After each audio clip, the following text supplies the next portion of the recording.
আমি যেহেতু ফুলতলি সাহেবের নাতি, এই জন্য আমার সাহস মনে হয় একটু বেশি। অথবা হতে পারে আমি একজন বোকা মানুষ, আমাকে কেউ গালি দিলেও আমার তেমন লাগে না। এই দুইটা কারণে আমি এইগুলো নিয়ে বলতে দ্বিধাবোধ করি না। এই জন্য কিছু বিষয় নিয়ে বলবো আজকে। আল্লাহর নবী কি ঠিক করে দিয়ে গিয়েছেন এটা বাদ দিয়ে আমরা আমাদের ইচ্ছা অনুযায়ী শরীয়তকে ডিজাইন করতে চাই। এজন্য দেখবেন সুদখোর ব্যক্তি সুদ ছাড়তে রাজি নয়, ওমরা বছরে 3টা করে ফেলতেছে। সামনে রমজান মাসে আপনি 30টার মধ্যে 30টা রোজা রাখলেন, আর প্রত্যেক দিন 5 ওয়াক্ত নামাজের মধ্যে কোনো মতে 3 ওয়াক্ত পড়লেন, বাকি 2 ওয়াক্তের খবর নাই।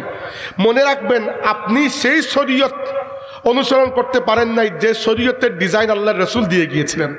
কারণ আপনি নামাজের মতো ইবাদত থেকে রোজাকে গুরুত্ব বেশি দিয়ে দিচ্ছেন, অথচ ইসলামে কালিমা তাইয়্যিবা পাঠ করার পরে সবচেয়ে বেশি গুরুত্ব হচ্ছে নামাজের। এরকম হয় গুরুত্বপূর্ণ বিভিন্ন রাত, ধরেন শবে কদরের রাত, লাইলাতুন নিসফি মিন শাবান, শবে বরাতের রাত, সারা রাত নফল ইবাদত করে ফজরের আগে ঘুমিয়ে পড়ি। মুফতি সাহেব এটা প্রায়ই বলছেন ইদানিং। এই যে ওয়াজ মাহফিল বলেন অথবা সবিনা খতম বলেন, যে কোনো জায়গায় সারা রাত উচ্চস্বরে মাইক বাজানো, এটা আমাদেরকে সম্পূর্ণ পরিহার করতে হবে। অনেকেরই মনের মধ্যে কষ্ট লাগবে কথাগুলো শুনে, কিন্তু কষ্ট লাগলেও বিশ্বাস করেন এই কুসংস্কারগুলো আমাদের সমাজ থেকে দূর করতেই হবে।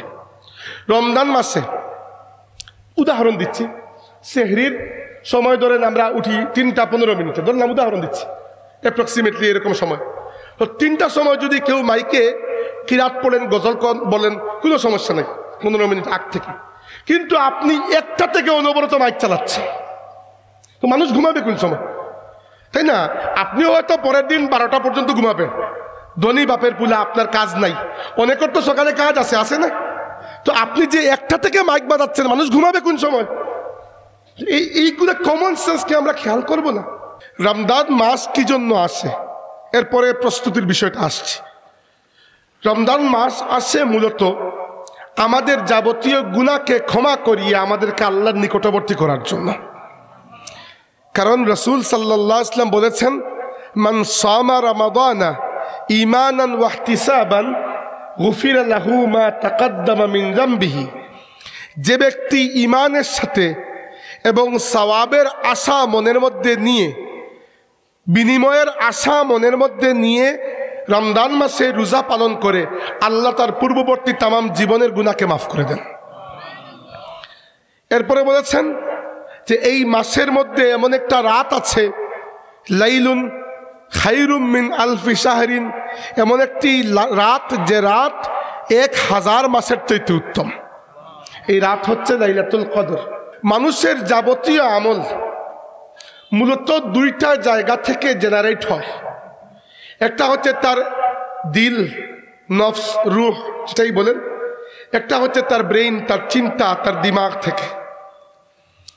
এমনকি আমরা জানি যে আমাদের ব্রেইন সব কিছুকে প্রসেস করে, আমাদের ব্রেইন তথ্য সংগ্রহ করে, তথ্যকে প্রসেস করে, রেজাল্ট দেয়। আমাদের বডি যে কাজগুলো করে, ব্রেইনের সিগন্যালের কারণে বডি এই কাজ করে। ওলামা কেরাম বলেছেন যে আমাদের ব্রেইন যদিও এই মূল প্রসেসিংয়ের কাজ করে, কিন্তু যে জায়গায় আমাদের দিল আটকে যায়, ব্রেইন ওই জায়গাকে সমর্থন দিয়ে দেয়। এজন্য আমাদের জন্য জরুরি হচ্ছে তাজকিয়াতুন নাফস বা তাজকিয়াতুর রূহ, নিজেদের রূহকে যেরকম পাক পরিষ্কার রাখা, একই সাথে তাজকিয়াতুদ দিমাগ, যেটা এটা আমার বানানো শব্দ, এরকম কোনো শব্দ নাই, আমি নিজেই বলছি যে আমাদের চিন্তাধারা, আমাদের অভ্যাসের উপর আমাদের নিয়ন্ত্রণের জন্য আমাদের চিন্তাধারাকে প্রথমে পরিষ্কার করা প্রয়োজন। এটা কি জন্য বলছি, আমি বড় অবাক হয়ে দেখি যে যত সময় যাচ্ছে, আল্লাহর রাসূলের পরে সময় যত সামনের দিকে গিয়েছে, ইসলামের মধ্যে নতুন নতুন বিষয় এসে এমনভাবে প্রবেশ করেছে এবং আমাদেরকে আল্লাহর নবী থেকে খালি দূরে সরিয়ে নিয়ে যাচ্ছে। এজন্য রাসূলুল্লাহ সাল্লাল্লাহু আলাইহি ওয়াসাল্লাম বলেছেন আমাদেরকে, খায়রু উম্মতি কারনি সুম্মাল্লাযীনা ইয়ালুনাহুম সুম্মাল্লাযীনা ইয়ালুনাহুম, সবচেয়ে শ্রেষ্ঠ উম্মত হচ্ছে আমার যুগের উম্মত, মানে সাহাবায়ে কিরাম। সুম্মাল্লাযীনা ইয়ালুনাহুম সুম্মাল্লাযীনা ইয়ালুনাহুম, 2 নম্বর হচ্ছে যারা এরপরে এসেছে, সাহাবিদের পরে তাবেঈন যাদেরকে বলা হয়, আর এরপরে হচ্ছে তাবেঈনদের পরের যুগে যারা এসেছে যাদেরকে আতবাউত তাবেঈন বলা হয়। এরপরে আল্লাহ নবী বলেছেন এরপরে এমন মানুষ আসবে যারা মিথ্যা কথা বলতে শুরু করবে। এবার রাসূলুল্লাহ সাল্লাল্লাহু আলাইহি ওয়াসাল্লামের পরে সবচেয়ে বড় যে কয়েকটা সমস্যা আমরা লক্ষ্য করতে পারি, যেগুলো আমাদের চিন্তার দৈন্যতার ফলে হয়েছে, সেটা নিয়ে আমি আজকে কথা বলতে চাই। সেটা হচ্ছে শরীয়তের মধ্যে গুরুত্বপূর্ণ কোন বিষয় আর গুরুত্বপূর্ণ কোনটা নয়, আল্লাহর নবী কি ঠিক করে দিয়ে গিয়েছেন এটা বাদ দিয়ে আমরা আমাদের ইচ্ছা অনুযায়ী শরীয়তকে ডিজাইন করতে চাই। এজন্য দেখবেন সুদখোর ব্যক্তি সুদ ছাড়তে রাজি নয়, ওমরা বছরে 3টা করে ফেলতেছে। অথচ সুদ এমন একটা গুনার বিষয় যার বিরুদ্ধে আল্লাহ এবং তার রাসূল যুদ্ধের ঘোষণা দিয়ে দিয়েছেন। বলেছেন ফাইল্লাম তাফআলু ফাযানু বিহারবিন মিনাল্লাহি ওয়া রাসূলিহি। সুদ ছাড়তে বলেছি, যদি না ছাড়ো আল্লাহ এবং তার রাসূলের বিরুদ্ধে তোমাদের জন্য যুদ্ধের জন্য প্রস্তুত হয়ে যাও। ওই ব্যক্তি সুদের কারবারও করছেন, তিনি হয়তো হাফিজে কোরআন তারাবির নামাজও পড়াচ্ছেন, আবার হয়তো তিনি উমরাও করছেন। এইটা কি আসলে?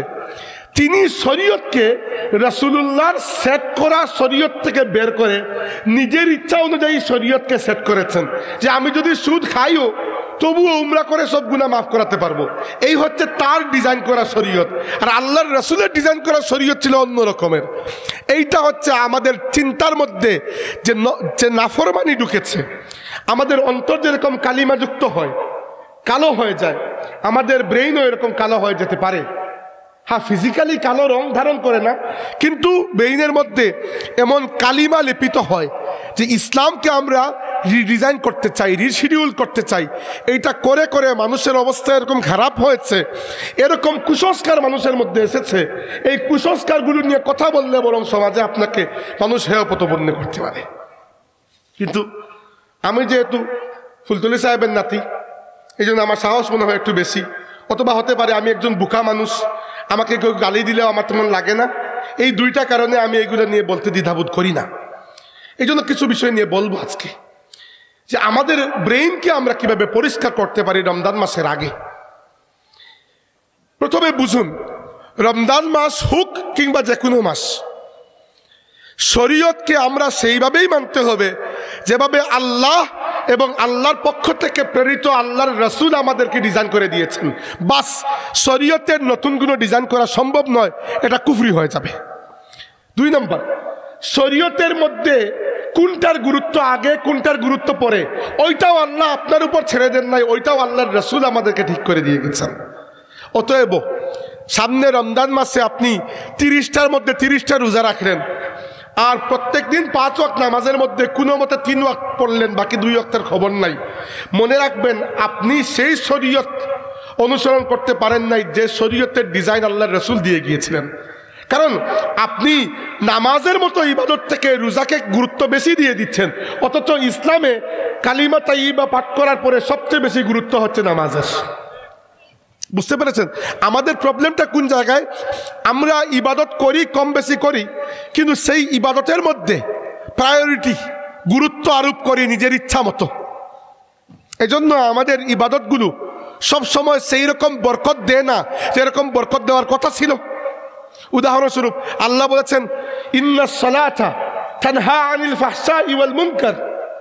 নামাজ মানুষকে অশ্লীল কাজ এবং মারাত্মক বড় বড় অপরাধ যেগুলো সেগুলো থেকে দূরে রাখে, কিন্তু নামাজিদেরকে আপনি ঘৃণ্য অপরাধ করতে দেখবেন। কি জন্য? কারণ নামাজটা এবং নামাজের এই রুটিনটা এবং শরীয়তের এই পুরো অনুসরণটা আমরা সেইভাবে করি না যেভাবে করা উচিত। তাই শরীয়ত আমাদেরকে সেই রকম মানুষ বানাতে পারে নাই যেরকম মানুষ বানানোর জন্য আল্লাহ শরীয়ত দিয়েছিলেন।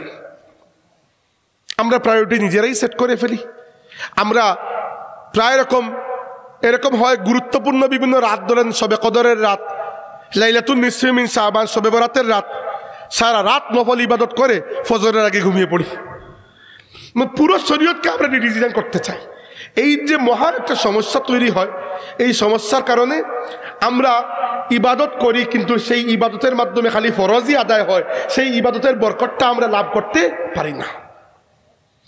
রোজা কি আজকাল থেকে রাখছেন নাকি? রোজা তো রেখে আসছেন 11-12 বছর বয়স থেকে, কিন্তু রোজার উদ্দেশ্য যেটা, সেই উদ্দেশ্য আমরা কয়জন এক্স্যাক্টলি পূরণ করতে পেরেছি? আমি তো পারি নাই। দেখেন আপনি পেরেছেন কিনা। আল্লাহ যখন রোজার আয়াত দিয়েছেন কি বলেছেন? ইয়া আইয়ুহাল্লাযীনা আমানু কুতিবা আলাইকুমুস সিয়ামু কামা কুতিবা আলাল্লাযীনা মিন ক্বাবলিকুম, হে ঈমানদারগণ, তোমাদের জন্য রোজাকে সেইভাবে আল্লাহ লিখে দিয়েছেন, লিখে দেওয়া হয়েছে, ফরজ করা হয়েছে যেভাবে তোমাদের পূর্ববর্তীদের উপর ফরজ করা হয়েছিল। ঠিক আছে, কি জন্য? প্রশ্ন আছে না, কি জন্য দিয়েছ? লাআল্লাকুম তাত্তাকুন, যেন তোমরা তাকওয়া অর্জন করতে পারো। কিন্তু দেখেন বেশিরভাগ মানুষের অবস্থা হচ্ছে, রোজার মাসে যা কিছু তাকওয়া আমরা অর্জন করি ঈদের রাতে সব খালাস হয়ে যায়। পরের দিন থেকে পহেলা শাওয়াল থেকে আমরা আবার ওই যে মানুষ আগে ছিলাম ওই মানুষ আগে হয়ে যায়। এখন তো অবস্থা এরকম খারাপ হয়েছে যে রোজার মাসও আমাদের মনের মধ্যে তাকওয়া জাগাতে পারে না। যেই মাত্র রোজা আসলো, আমাদের ব্যবসায়ী ভাইদের মধ্যে কিছু অসৎ ব্যবসায়ী আছেন যারা সিন্ডিকেট করে জিনিসপত্রের দাম বাড়িয়ে দিলেন। হয় না এরকম? এটা এত বড় অপরাধ। অথচ এই ব্যবসায়ী ভাই হয়তো তার এই রুজি থেকে মসজিদ মাদ্রাসায় দান খয়রাত করছেন, করে মনে করছেন তিনি আল্লাহকে ফাঁকি দিয়ে দিচ্ছেন। অথচ আল্লাহর রাসূল বলেছেন, মান ইহতাকারা আলাল মুসলিমি তুআমান দরাবাহুল্লাহু বিল জুজামি ওয়াল ইফলাস। আফলাস, যে ব্যক্তি মুসলমানদের খাদ্যদ্রব্য কালোবাজারি করে, মজুদদারি করে মানুষের মধ্যে কৃত্রিম একটা সংকট তৈরি করে পয়সা কামায়, মজুদদাররা সিন্ডিকেট যেভাবে করে, যে ব্যক্তি মুসলমানদের খাদ্যদ্রব্যের ব্যাপারে এরকম কাজ করে, আল্লাহ তার উপরে কুষ্ঠরোগ এবং চিরস্থায়ী দারিদ্র্যকে আল্লাহ নিক্ষেপ করে দেবেন। এত বড় সতর্কতা। আল্লাহ রাসূল সাল্লাল্লাহু আলাইহি ওয়াসাল্লাম বলেছেন, আত-তাজিরু মারযুকুন, ব্যবসায়ী আল্লাহর পক্ষ থেকে রিজিক প্রাপ্ত হয়, ওয়াল মুহতাকিরু মালউন, এবং মজুদদারের উপর আল্লাহর লানত বর্ষিত হয়।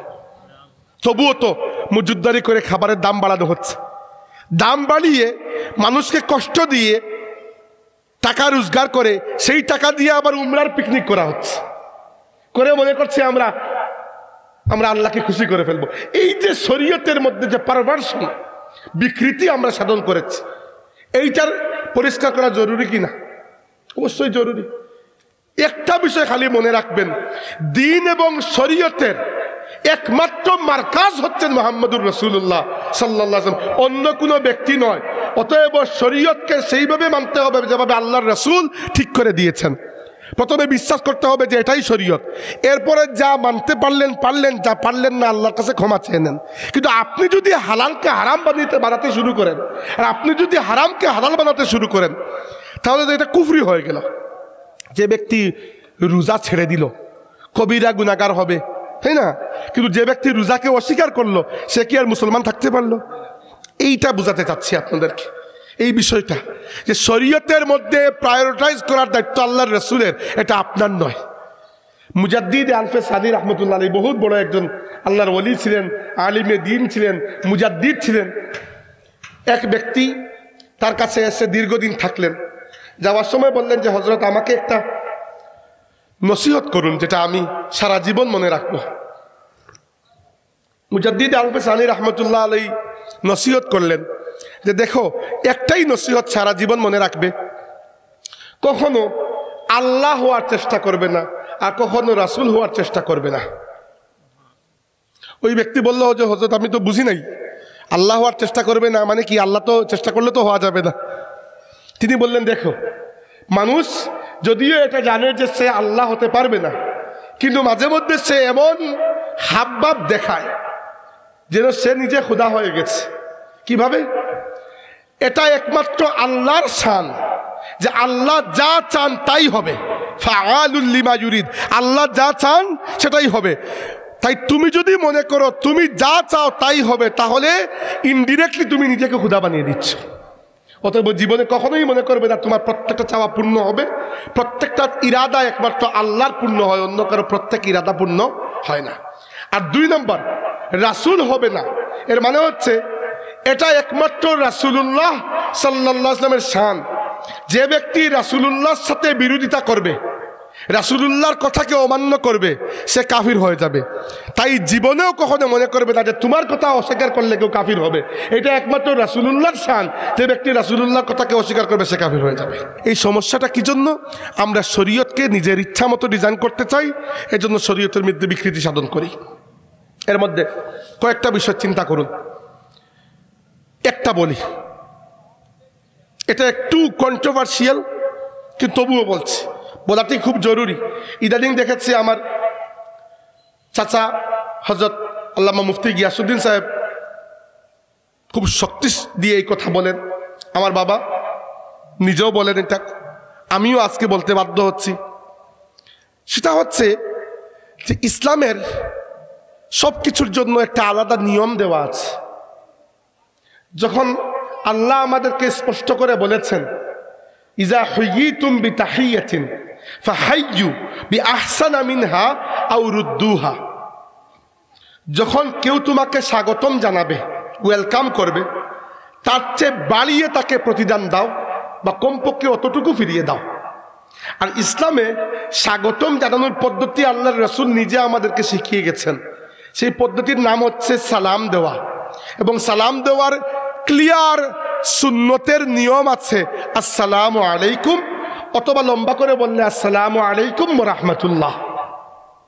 রাসূলুল্লাহ সাল্লাল্লাহু আলাইহি ওয়াসাল্লাম সারা জীবন সালাম দিয়েছেন, সালামের জবাবও নিয়েছেন, এবং সালাম দেওয়াকে আল্লাহর রাসূলের দাইমি সুন্নত বলা যায়। এটাই হচ্ছে একজন মুসলমানের সাথে আরেকজন মুসলমানের সাক্ষাতের পরে মূল কাজ। কিন্তু দেখেন, গতকালকে একটা জায়গায় গিয়ে রাতে আমি নেমেছি মাহফিলে, নতুন জায়গা, রাস্তাঘাট কিছুই চিনি না। জাস্ট আমার গাড়ি থেকে আমি বাম পাশে বসি, বাম দিকে একটা পা খালি গাড়ির নিচে রেখেছি। প্রায় 25 থেকে 30 জন মানুষ এসে উড়ে এসে আমার পায়ের মধ্যে হামলে পড়েছেন কদমবুসি করার জন্য।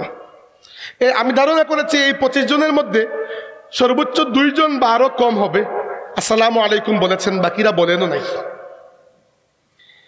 কদমবুসির শরঈ আহকাম সম্পর্কে আমি কোনো কথা বলছি না। আমরা সবাই জানি যে কদমবুসি জায়েজ আছে, সালাম দেওয়া সুন্নত।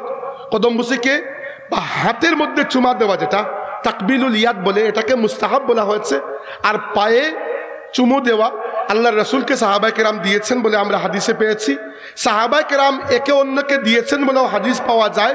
তাই উলামায়ে কেরাম এটাকে জায়েজ বলেছেন, মুস্তাহাবও বলেছেন। আমি এটা নিয়ে ডিবেট করতে চাচ্ছি না, আমিও জানি এটা মুস্তাহাব, কিন্তু প্রত্যেকটা জিনিসের কি একটা সময় নাই? কদমবুসি, এই পুরো বিষয়টাকে একটু বুঝার চেষ্টা করুন। ইসলামে 3 নম্বরে এই পজিশনটা আছে। প্রথমে আসে আসসালামু আলাইকুম অথবা আসসালামু আলাইকুম ওয়া রাহমাতুল্লাহ। এরপরে যখন আপনি আরেকটু নিকটে আসলেন, হাদিসে এসেছে মুসাফাহা করার কথা। রাসূলুল্লাহ সাল্লাল্লাহু আলাইহি ওয়াসাল্লাম বলেছেন, যখন কোনো 2 জন মুসলমান একসাথে সাক্ষাৎ করে আর একে অন্যের সাথে মুসাফাহা করে, 2 জন পৃথক হওয়ার আগেই আল্লাহ তাদের সমস্ত সগীরা গুনাহকে মাফ করে দেন। এটা হচ্ছে 2 নম্বর সুন্নত। 3 নম্বর যেটা, যদি সুযোগ থাকে আর এরকম কোনো আহলে ইলম, আহলে তাকওয়া মানুষ আপনার নজরে পড়ে, যার হাতে বা পায়ে চুমু খাওয়ার লায়েক তিনি, তাহলে সুযোগ মতো আপনি এটা করতে পারেন, কোনো অপরাধ নয়। আমার প্রশ্নটা হচ্ছে, আমরা যে সালামকে বাদ দিয়ে কদমবুসিকে এর চাইতে অধিক গুরুত্ব দেওয়া শুরু করেছি, এটা কিন্তু শরীয়তকে রিডিজাইন করার নামান্তর। কদমবুসি আমরাও করি। উদাহরণস্বরূপ, আপনি কদমবুসি কাকে করবেন? সবচেয়ে বড় হকদার হচ্ছেন আপনার মা, আপনার বাবা। কোন সময় করবেন? একটা জায়গায় শান্তিতে বসে আছেন, আপনি একজনের হাতে চুমু দিবেন, হয়তো আপনার উস্তাদ। শান্তিতে একটা জায়গার চেয়ারে বসে আছেন, আপনি তার হাতটা ধরে নিজের মুখের কাছে এনে চুমু দিলেন, এটা মুস্তাহাব। অথবা এক জায়গায় বসে আছেন, ধরেন বিছানার উপরে পা তুলে, আপনি মাটিতে বসা। মাঝে মধ্যে আমরাও এরকম বসি, আমার বাবা বিছানায় শুয়ে আছেন, আমি হয়তো মাটিতে বসেছি। তো এইরকম যদি সুযোগ থাকে যে আপনার মুখটা তার পায়ের বরাবর থাকে, তাহলে পায়ে ঠুট লাগিয়ে চুমু দিতে পারবেন, এটা জায়েজ আছে বলে আমাকে মুস্তাহাবও বলেছেন এটাকে। কিন্তু এখন সবসময় তো এটা করার সুযোগ হয় না। একজন যখন হাঁটছে, তখন আপনি পায়ে ঠুট লাগিয়ে চুমু দেওয়ার তো সুযোগ নাই। তাই কিয়াস করা হয়েছে যে আপনি হাত দিয়ে এনে চুমু খেতে পারেন, এটা কিয়াসের উপর ইজতিহাদ করা হয়েছে। এই কোনো কিছুকে আমি অস্বীকার করছি না, আমি শুধু বলছি আচ্ছা আমাকে বলুন এটা কি কোনো সুন্দর কাজ হলো যে একজন মানুষ হেঁটে আসছে খুব দ্রুত আর 25 জন মানুষকে সামন থেকে আসসালামু আলাইকুম না বলেই পায়ের উপর হুমড়ি খেয়ে পড়লেন? এইটা কি ধরনের ওয়েলকাম করা হলো? এটা আল্লাহর রসুলের দেওয়া সুন্নতের সিস্টেমকে সম্পূর্ণ কি পাল্টানো হয়ে গেল না? এটা নিয়ে মুফতি সাহেবও প্রায় সময় বলেন, আমার আব্বাও বলেন, ছোট সাহেবও প্রায় সময় বলেন, আমিও আজকে বলছি এই রেওয়ায়তটা বাদ দেন আল্লাহর বাস্তে। কদম বুসি অবশ্যই করবেন যদি আপনার মনে হয় আপনার মা বাবা, আপনার উস্তাদ, কোনো বুজুর্গ ব্যক্তি, আহলে ইলিম, আহলে তাকওয়া, আমার মতো টুটাফাটা কেউ নয়, সেই রকম পর্যায়ের যদি কোনো মানুষ হয় আর সুযোগ মতো আপনি তাকে শান্তি মতো বসা অবস্থায় পান তাহলে অবশ্যই করবেন। কিন্তু হাঁটার পথে আল্লাহর ওয়াস্তে শুধুমাত্র আসসালামু আলাইকুমের মধ্যেই সীমাবদ্ধ থাকবেন, এর চেয়ে বেশি কিছু করার দরকার নাই। আর যদি সুযোগ থাকে সর্বোচ্চ মুসাফাহা করবেন। আমি সর্বোচ্চ চেষ্টা করি কদম বুসি না নিতে, শুধুমাত্র তাদের নেই যাদের বয়স আমার ভাতিজা বাগনাদের বয়সী, এইরকম ছোটো ছোটো বাচ্চা, এরা করলে আমি খুব বেশি আটকাই না, কিন্তু বাকি আমার থেকে ছোট হলেও আমি হাত দিয়ে ধরে ফেলি এবং মুসাফা করি। কি জন্য? আমি চাই এই মুসাফার সুন্নতকে সামনের দিকে আরেকটু প্রমোট করতে, কারণ উঠে যাচ্ছে আমাদের মধ্য থেকে। কদম বুসি করবেন যদি কদম বুসি করার মতো মানুষ হয়, তার চেয়ে বড় কথা যদি কদম বুসি করার মতো সুযোগ থাকে, হাঁটার পথে আল্লাহর বাসে এটা করবেন না। আমি জীবনে যে কয়েকজন মানুষকে শখ করে কদম বুসি করতে চাই, এর মধ্যে টপ প্রায়োরিটি হচ্ছেন মুর্শিদুল্লাহ হযরত বড় সাহেব, আমার বড় চাচা। কিন্তু আমি বছরেও হয়তো 2 বার তাকে কদম বুসি করি ম্যাক্সিমাম। যখন বাড়িতে যাই অনেক সময় সামনে বসি, একটা সময় একা অবস্থায় কথা বলার সুযোগ পাই, হয় বিদেশে ফিরে যাচ্ছি নইলে বিদেশ থেকে এসেছি, কথাবার্তা শেষ হওয়ার পরে যদি তিনি বুঝতে পারেন সুযোগ দেন তাহলে একবার কদম বুসি করি, নইলে করি না, আসসালামু আলাইকুমের মধ্যেই সীমাবদ্ধ থাকি, এতে কোনো অপরাধ নয়। আপনারা মনে করতে পারেন আমরা মনে হয় হাঁটতে বসতে কদম বুসি করি, না বড় সাহেব এই কদম বুসি নিবেন না, আমাদের এই কদম বুসি করা সাজবে। তাই এই বিষয়টাকে খুব ভালো করে খেয়াল রাখবেন। একটু বিস্তারিত বললাম, অনেকের মনে আঘাত লাগতে পারে, আঘাত লাগলে লাগার কথাই, কারণ এইরকম কুসংস্কার যদি আমাদের সমাজে চলে আসে যে আমরা আসসালামু আলাইকুমকে বাদ দিয়ে রাস্তায় একজন দ্রুত হাঁটছে তার পায়ের কাছে হাত বাড়িয়ে দেই, এমন অবস্থা যে সে হুচুটকে পড়ে যাবে, এইরকম কুসংস্কার চলে আসলে তো আর হোমিওপ্যাথিক ঔষধে কাজ হবে না, তখন সার্জারি করতে হবে, আর সার্জারি করলে একটু রক্ত বের হবে, কিছুই করার নাই। অতএব আল্লাহর ওয়াস্তে এই যে কথাগুলো বললাম এগুলো হচ্ছে আমাদের মাইন্ডকে আবার রিডিজাইন করা আল্লাহর রসুলের সুন্নত অনুযায়ী। 2 নম্বর আরেকটা বিষয় মনে হয়ে গেল, মুফতি সাহেব এটা প্রায়ই বলছেন ইদানিং, এই যে ওয়াজ মাহফিল বলেন অথবা সবিনা খতম বলেন, যে কোনো জায়গায় সারা রাত উচ্চস্বরে মাইক বাজানো এটা আমাদেরকে সম্পূর্ণ পরিহার করতে হবে সারা রাত।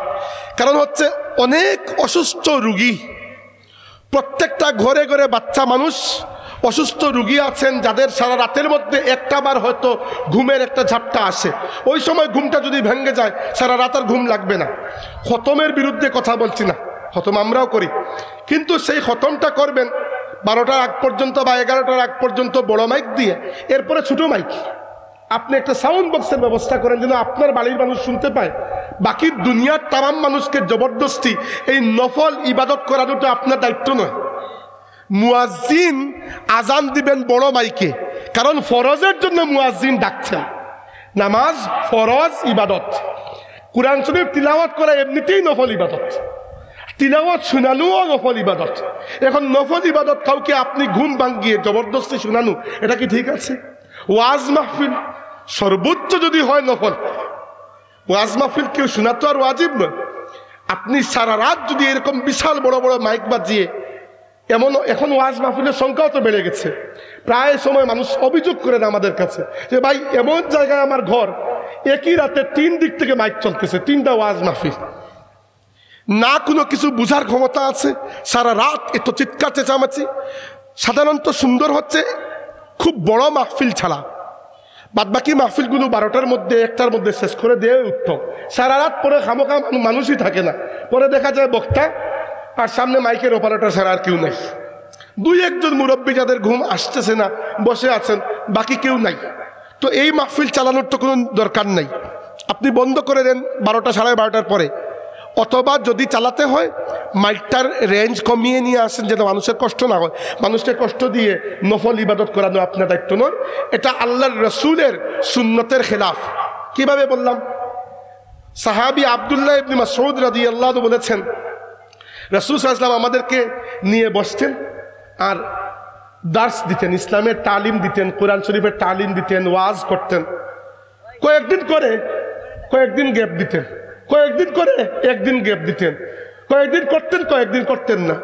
তো একদিন আমি জিজ্ঞাসা করলাম, ইয়া রাসূলুল্লাহ, কয়েকদিন পরে পরে যে আপনি গ্যাপ দিচ্ছেন, আমাদের তো মন চায় সবসময় আপনি তালিম দিবেন। রাসূল সাল্লাল্লাহু আলাইহি ওয়াসাল্লাম বললেন, না, আমি চাই না মানুষের মধ্যে বিরক্তি চলে আসুক। সুবহানাল্লাহ। অথচ আল্লাহর রসুলের আওয়াজ মুবারক শুনে কোনো মানুষের বিরক্তি লাগতে পারে বলেন? সাহাবায়ে কেরাম তো পছন্দ করতেন সারাদিন আল্লাহ নবীর সামনে বসে থাকবো, কিন্তু রাসূলুল্লাহ সাল্লাল্লাহু আলাইহি ওয়াসাল্লামের মরুয়ত ছিল এরকম যে মানুষের যেন বিরক্তি না আসে, এজন্য তিনি দার্সের মধ্যখানে ব্রেক দিতেন। আমরা কেন এটা পারবো না? এই সুন্নতের অনুসরণ করা তো দরকার, আমাদের দরকার কিনা বলেন আমাদেরকে? তাই এই মাইকের বিষয়টা খুবই খেয়াল রাখবেন। সবিনা খতম হচ্ছে, অত্যন্ত ভালো কাজ করেন। সবিনা খতম বড় মাইকে করছেন, করেন। রাত 11টার পরে বড় মাইক বন্ধ করে দিয়ে একটা সাউন্ড বক্সের ব্যবস্থা রাখবেন যেন আপনার বাড়িতে এই সাউন্ড বক্সের আওয়াজ যায়। বাকি সারা দুনিয়াকে সারা রাত জাগিয়ে রাখা তো আপনার দরকার নাই। এটা কোরআন শরীফ তিলাওয়াতের ব্যাপারে হোক, ওয়াজ মাহফিলের ব্যাপারে হোক, যে কোনো। আমি 7 বছর ধরে ওয়াজ করছি, আমি মুঠেও কোনো বড় আলিম কিছুই নয়। আমি নিজেকে তালিবুল ইলম মনে করি, আল্লাহর জাতে পাককে সাক্ষী রেখে বলছি আমি নিজেকে তালিবুল ইলম মনে করি। আমি কখনো কোনো মাহফিলে যে অর্ধরাতে গিয়ে হাজির হয়েছি, যে মাহফিল অর্ধরাতে পরে আমার মাহফিল, এরকম জীবনও কখনো হয় নাই। 1-2 বার হয়েছে যে কোনো একটা কারণে আসতে দেরি হয়ে গেছে, আমার টাইম ছিল 11টায়, আসতে আসতে হয়ে গেছে 11:40। বাংলাদেশের রাস্তা তো, তাই আমি 1 ঘন্টা শেষ করার জন্য 12টার পরে আমার মাহফিল চলে গেছে। একবার হয়েছিল ভাটেরায় আমার আসার কথা ছিল রাত 11টায়, আর হঠাৎ একটা মাহফিল পড়ে গিয়েছিল সাতিয়াইন, ও মাধবপুরের ওইখানে। তো ওইখান থেকে আসতে আসতে হয়ে গেছে রাত্রে 12:30 না কি জানি, বা 1টা হবে। ও আমার জীবনের সবচেয়ে একমাত্র মাহফিল যেটা আমি এত রাতে করেছি। এরপরে আর কখনো বা এরও আগে আমি কখনো আর এইরকম লম্বা সময় ধরে মাহফিল করি নাই। কারণ কি? মানুষের ঘুমানোর প্রয়োজন আছে। আল্লাহ পাক কুরআন শরীফে বলেছেন, ওয়া জাআলনাল লাইলা লিবাসান ওয়া জাআলাল নাহারা মাআশা। আল্লাহ পাক রাতকে বানিয়েছেন লিবাস, পোশাক, ঢেকে রাখবে। ওই সময় আরামের সময়, নতুবা ওই সময় তুমি মানুষ ঘুমিয়ে থাকবে, তুমি চুপি চুপি উঠে আল্লাহর সামনে কিয়াম করো, তাহাজ্জুদের নামাজ আদায় করো, অথবা ঘুমাও। আর ওয়া জাআলনান নাহারা মাআশা, দিনকে সকালকে আল্লাহ বানিয়েছেন মাস। মাস মানে হচ্ছে দৌড়ঝাঁপ করা, রিজিক অন্বেষণ করা। এবার একজন মানুষ যদি সারা রাত জেগে থাকে, দিনের বেলা সে কি কাজ করবে? তো এই যে 2টা কথা বললাম, অনেকেরই মনের মধ্যে কষ্ট লাগবে কথাগুলো শুনে, কিন্তু কষ্ট লাগলেও বিশ্বাস করেন এই কুসংস্কারগুলো আমাদের সমাজ থেকে দূর করতেই হবে। রমজান মাসে উদাহরণ দিচ্ছি, সেহরির সময় ধরেন আমরা উঠি 3টা 15 মিনিটে, ধরলাম উদাহরণ দিচ্ছি, অ্যাপ্রক্সিমেটলি এরকম সময়। তো 3টার সময় যদি কেউ মাইকে কিরাত পড়েন, গজল বলেন, কোনো সমস্যা নেই 15 মিনিট আগ থেকে। কিন্তু আপনি 1টা থেকে অনবরত মাইক চালাচ্ছেন, তো মানুষ ঘুমাবে কোন সময়? তাই না? আপনিও হয়তো পরের দিন 12টা পর্যন্ত ঘুমাবেন। ধনী বাপের পুলা, আপনার কাজ নাই। অনেকের তো সকালে কাজ আছে না? তো আপনি যে 1টা থেকে মাইক বাজাচ্ছেন, মানুষ ঘুমাবে কোন সময়?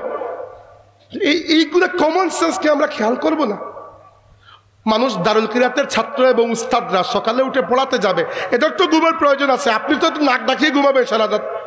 হাফিজে কোরআন যারা তারাবির নামাজ পড়ায়, সকালে উঠে মুরাজা করতে হবে, তিলাওয়াত করতে হবে।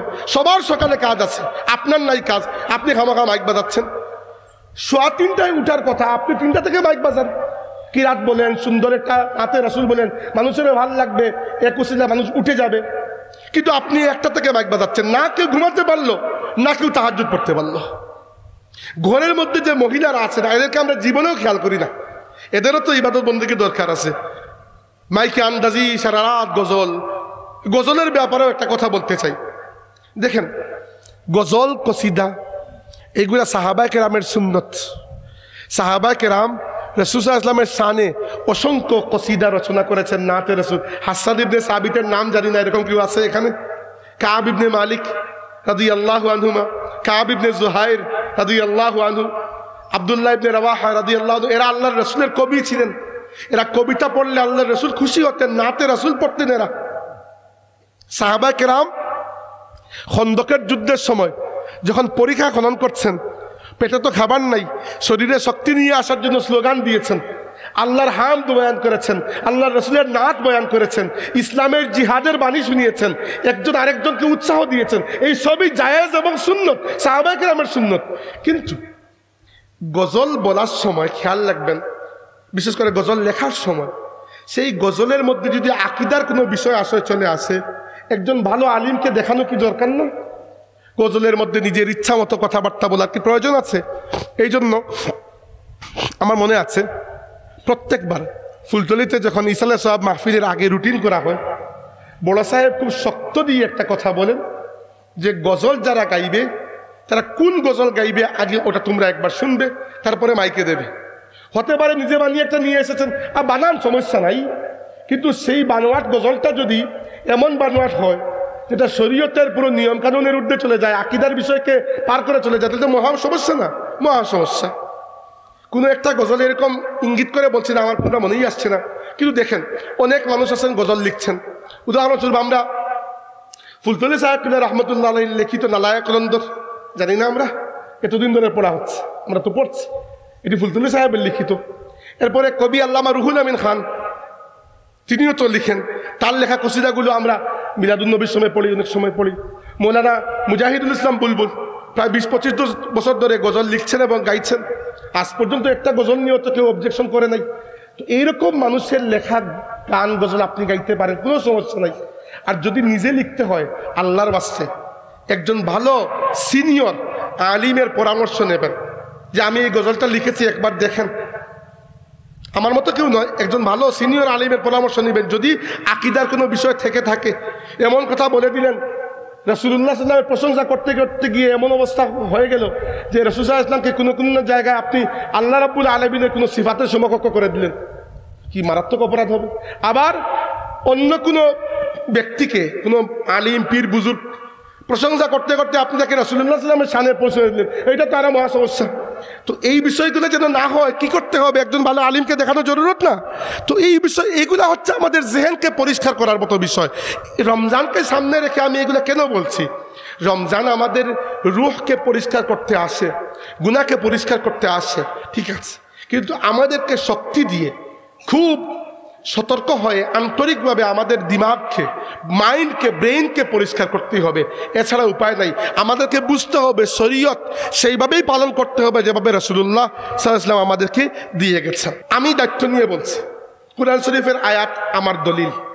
হ্যাঁ, কথাটি আমি নিজে বলছি, কিন্তু আমার দলিল আছে কুরআন শরীফের আয়াত। আমার মতে রমজান মাস যতটুকু রোজার মাস, ততটুকু কুরআন শরীফের মাস। আল্লাহ বলেছেন, শাহরু রমাদান আল্লাযী উনজিলা ফীহিল কুরআনু হুদাল লিন-নাসি ওয়া বায়িনাতিন মিনাল হুদা ওয়াল ফুরকান ফামান শাহিদা মিনকুমুশ শাহরা ফালইয়াসুম। আল্লাহ বলেছেন রমজান মাসে কুরআন নাযিল হয়েছে মানব জাতির হেদায়েত হিসাবে এবং হিদায়াতের দলিল হিসাবে। এরপরে বলেছেন ফামান শাহিদা মিনকুমুস শাহরা, যে ব্যক্তি রমজান মাস পায় ফালইয়াসুমহু, সে যেন ওই পুরো মাস রোজা রাখে। এবং রমজান মাসে আমাদের সবচেয়ে বড় অহংকারের বিষয় হচ্ছে দারুল কিরাত, এতে তো কোনো সন্দেহ নাই, তাই না? ফুলতলি সাহেব রহমতুল্লাহি আলাইহির হাতে গড়া এই অমর খেদমত দারুল কিরাত, এই দারুল কিরাতের একটা ইতিহাস আছে, এই দারুল কিরাতের একটা ঐতিহ্য আছে।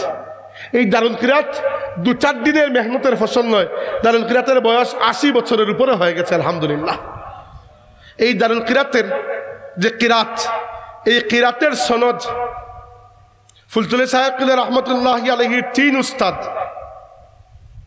হযরত শাহ আবু ইউসুফ মোহাম্মদ ইয়াকুব বদরপুরি রহমতুল্লাহি তাআলা আলাইহি, হযরত হাফিজ আব্দুর রউফ করমপুরি রহমতুল্লাহি আলাইহি এবং হযরত শেখ আহমদ হিজাজি আল মাক্কি রহমতুল্লাহি আলাইহি, এই তিনজনের মাধ্যমে গিয়ে কিরাত জগতের শ্রেষ্ঠতম পণ্ডিতদের মধ্যে একজন, শ্রেষ্ঠতম ইমামদের মধ্যে একজন ইমাম হাফস রহমতুল্লাহি আলাইহির মাধ্যমে, ইমাম হাফসের উস্তাদ ইমাম আসিম রহমতুল্লাহি আলাইহির মাধ্যমে উপরের দিকে গিয়ে তাবেঈন পর্যন্ত, তাবেঈনদের মধ্যে ইমাম আবু আব্দুর রহমান সুলামি এবং ইমাম জার ইবনে হুবাইস রাহিমাহুমাল্লাহ, এবং এই দুইজনের মাধ্যমে পাঁচজন সাহাবী, সৈয়দনা উসমান ইবনে আফফান রাদিয়াল্লাহু আনহু, সৈয়দনা আলী ইবনে আবি তালিব রাদিয়াল্লাহু আনহু, সৈয়দনা আব্দুল্লাহ ইবনে মাসউদ রাদিয়াল্লাহু আনহু, সৈয়দনা উবাই ইবনে কাব রাদিয়াল্লাহু আনহু এবং সৈয়দনা যায়েদ ইবনে সাবিত রাদিয়াল্লাহু আনহু, এই পাঁচজন সাহাবায়ে কেরামের মাধ্যমে রাসূল আকরাম সাল্লাল্লাহু আলাইহি ওয়াসাল্লামের মাধ্যমে, জিবরাইল আলাইহিস সালামের মাধ্যমে এই কিরাতের সিলসিলা স্বয়ং আল্লাহ জাল্লা ওয়া আলা পর্যন্ত পৌঁছে গেছে। আপনি সনদটা খুলে দেখেন না, এই সনদ, এই কিরাত, এই লেহজা, এই পড়ার যে ধরন, এই মকবুলিয়ত একদিনে আসে নাই। এটার শেকড় অনেক মজবুত, অনেক মজবুত। বিশ্বাস করেন, আপনি দারুল কিরাতের খেদমতের সাথে যদি যুক্ত হন, আল্লাহ রাব্বুল আলামিন দুনিয়াতেও আপনাকে এর ফায়দা দেবেন, আখিরাতেও তার ফায়দা পাবেন ইনশাআল্লাহ। আজকের যে বিষয়টি বলার উদ্দেশ্য সেটা হচ্ছে, দেখেন ফুলতুলি সাহেব রহমতুল্লাহি আলাইহি তো আর ইউটিউব দেখে কিরাত শিখেন নাই, উস্তাদের কাছে গিয়েই কিরাত শিখেছেন। অতএব বোঝা যায় ফুলতুলি সাহেব যেভাবে কিরাত পড়তেন তার উস্তাদরাও তাকে এভাবে শিখিয়েছিলেন। বদরপুরি সাহেব তাকে এভাবেই শিখিয়েছিলেন, হাফিজ আব্দুর রউফ করমপুরি সাহেব তাকে এভাবেই শিখিয়েছিলেন, আহমদ হিজাজি মাক্কি তাকে এভাবেই শিখিয়েছিলেন। অতএব যে শিক্ষাটি ফুলতুলি সাহেব পেয়েছেন এটা তাদের উস্তাদের শিক্ষা, তার উস্তাদরা তাদের উস্তাদের শিক্ষা পেয়েছেন, এইভাবে এই সনদ উপরের দিকে গেছে। অতএব হঠাৎ করে এসে এই লেহেনকে পরিবর্তন করে মাঝে মধ্যে শোনা যায়, বিশেষ করে এই ওয়াজ মাহফিলে আমরা যাই, ওয়াজ মাহফিলে অনেক সময় কত জায়গায় আর আপনি বলবেন, বলতে বলতে ক্লান্ত লাগে, যে বক্তৃতার আগে অনেকেই কিরাত পড়েন, কিরাতের মধ্যে ভুলের তো কোনো সীমা নাই। আচ্ছা, বাকি যদি কোনো ভুল থাকে এরকম যে ভুলগুলা আপনার স্তর উন্নত হলে এমনিতেই ঠিক হয়ে যাবে, আপনি এখন সালিসে পড়ছেন, রাবে খামিস সাদিস, ঠিক আছে, এই একটা ভুল, এক ধরনের ভুল যেটা পরবর্তীতে ঠিক হয়ে যাবে। একটা হচ্ছে আমার মতে সবচেয়ে সিরিয়াস, যেটা হচ্ছে তামতিত, গানের সুরে যে তিলাওয়াত, নফরতের বিষয়টা, এটা ঠিক হওয়ার নয়, এটা আপনার ভুল নয়, এটা আপনার বিভ্রান্তি, বুঝতে পেরেছেন? একটা হচ্ছে আপনি মধ্যে মুত্তাসিল ঠিকমতো আদায় করতে পারছেন না, উদাহরণস্বরূপ যতটুকু করার দরকারের থেকে কম করে চলে গেছেন, আমি আপনাকে শিখিয়ে দিলাম না মধ্যে মুত্তাসিল এতটুকু পর্যন্ত মাদ করতে হয়। আপনি ঠিকমতো কলকলা উচ্চারণ করতে পারছেন না, আপনার উস্তাদ আপনাকে মস্ক দিলে ঠিক হয়ে যাবে, এইটা এক ধরনের ভুল, এটা মানা যায় যে আপনি মস্ক করলে ঠিক হয়ে যাবে। কিন্তু আপনার পড়া তো ভুল, তার উপরে আপনি গানের সুরে তিলাওয়াত করতেছেন, আর যতদিন যাচ্ছে এই ফিতনা আরো মারাত্মক আকার ধারণ করতেছে। ফুলতুলি সাহেব রহমতুল্লাহ তিলাওয়াতকে আমরা শুনি নাই, শুনেছি, এবং আমার আব্বা চাচা যারা বলেছেন আমাদেরকে যে সাবকিবলা রহমতুল্লাহি আলাইহি প্রথম দিকে যুবক বয়সে যখন ওয়াজ মাহফিলে যেতেন, তখন ওয়াজের শুরুতে তিনি লম্বা সময় ধরে তিলাওয়াত করতেন, অনেক লম্বা সময়, এবং মানুষ একেবারে নিস্তব্ধ হয়ে মন্ত্রমুগ্ধ হয়ে আল্লাহর ওলি তিলাওয়াত শুনত। নিশ্চয়ই এই তিলাওয়াতের মধ্যে সৌন্দর্য ছিল। তো এই সৌন্দর্য কি আমাদের ভালো লাগে নাই যে আমরা যে গান ঢুকিয়ে দিলাম এর মধ্যে? এমনকি আপনি বিশ্বের শ্রেষ্ঠ যারা কারি আছেন তাদের তিলাওয়াতও শুনুন, কোনো গানের সুরে তো তিলাওয়াত না। আপনি কারি আব্দুল বাসিত আব্দুল সামাদের তিলাওয়াত শুনুন, তিনিও তো গানের সুরে তিলাওয়াত করছেন না। সিদ্দিক আল মিনসাউর তিলাওয়াত শুনুন, তিনিও তো গানের সুরে তিলাওয়াত করছেন না।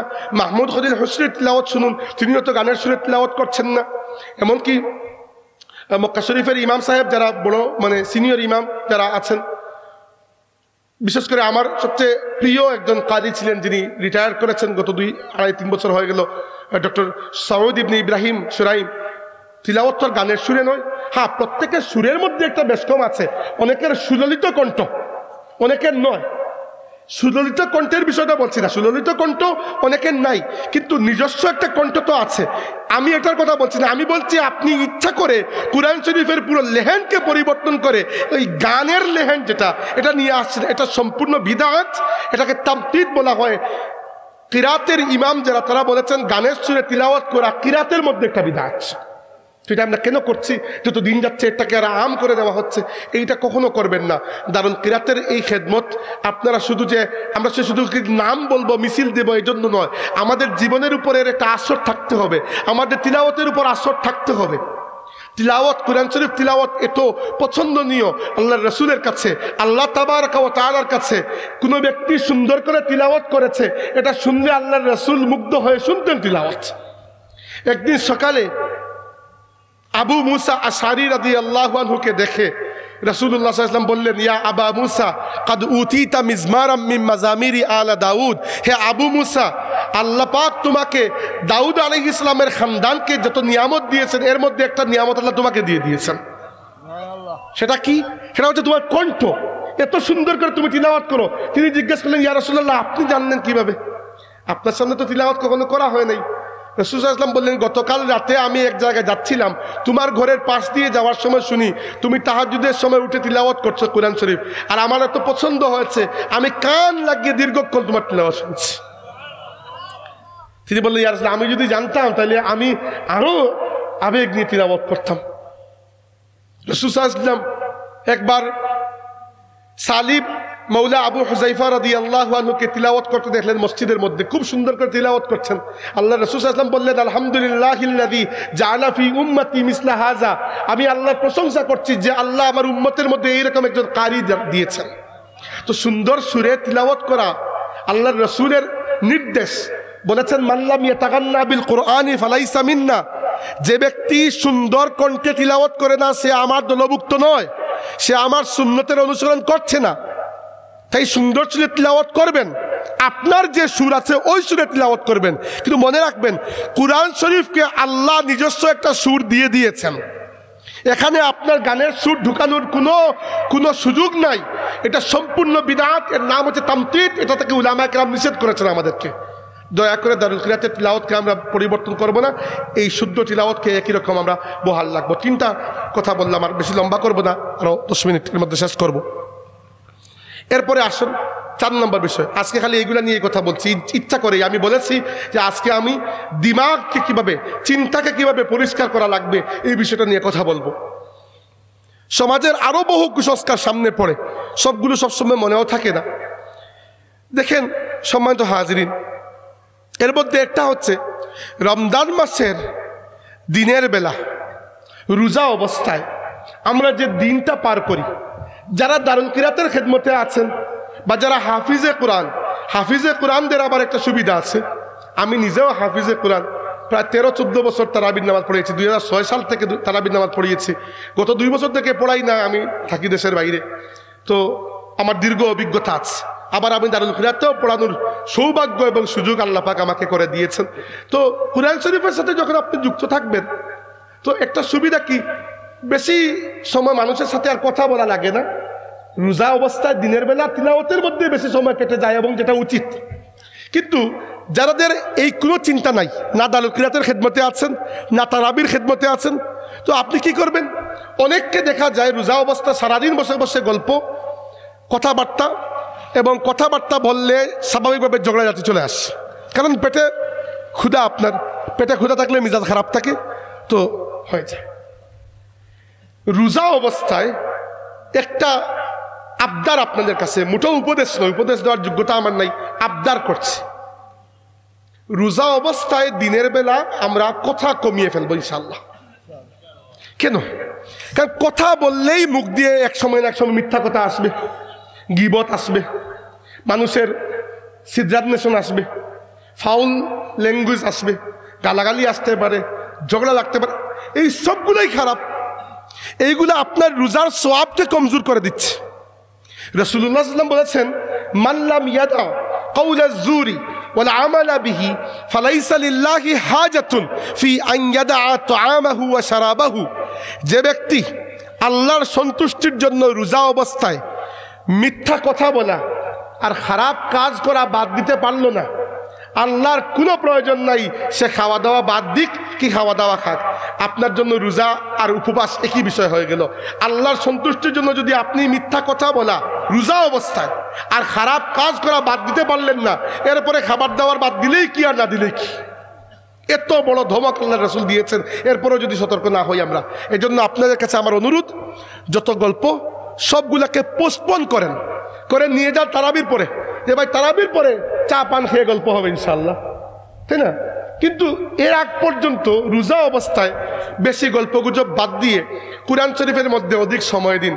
মনে রাখবেন, কুরআন শরীফের এক একটা হরফের মধ্যে আল্লাহ পাক 10টা করে নেকি রেখেছেন। আর হাদিসে এসেছে, মিশকাতের মধ্যে হাদিস এসেছে যে রমজান মাসে প্রত্যেকটা ইবাদতের সওয়াবকে আল্লাহ পাক কমপক্ষে 10 থেকে শুরু করে 700 গুণ পর্যন্ত বাড়িয়ে দেন। মানে এক একটা হরফে, আলিফ লাম মিম 3 হরফ, 3 হরফে সাধারণত 30টা নেকি।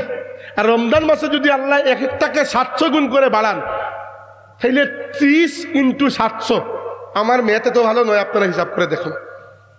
দেখেন এই ফাউল কথাটা সময়টা ফাউল না কাটিয়ে যদি আলিফ লাম মিম এই 3টা হরফও তিলাওয়াত করেন, তাহলেও দেখেন আপনার আমলনামা পরিপূর্ণ হয়ে যাচ্ছে। অতএব এই সুযোগটাকে আমরা কাজে লাগাবো। হাফিজে কোরআন হই কিংবা না হই, দারুল কিরাতের শিক্ষক বা ছাত্র হই কিংবা না হই, আমাকে কোরআন শরীফ তিলাওয়াত করতে হবে। আমি আপনাকে মোটেও বলছি না আপনার সব কাজ কাম বাদ দিয়ে করুন। আপনি ব্যবসায়ী মানুষ, দোকানদার, দোকানে বসে আছেন, বসে থেকে থেকে আপনি তিলাওয়াত করুন।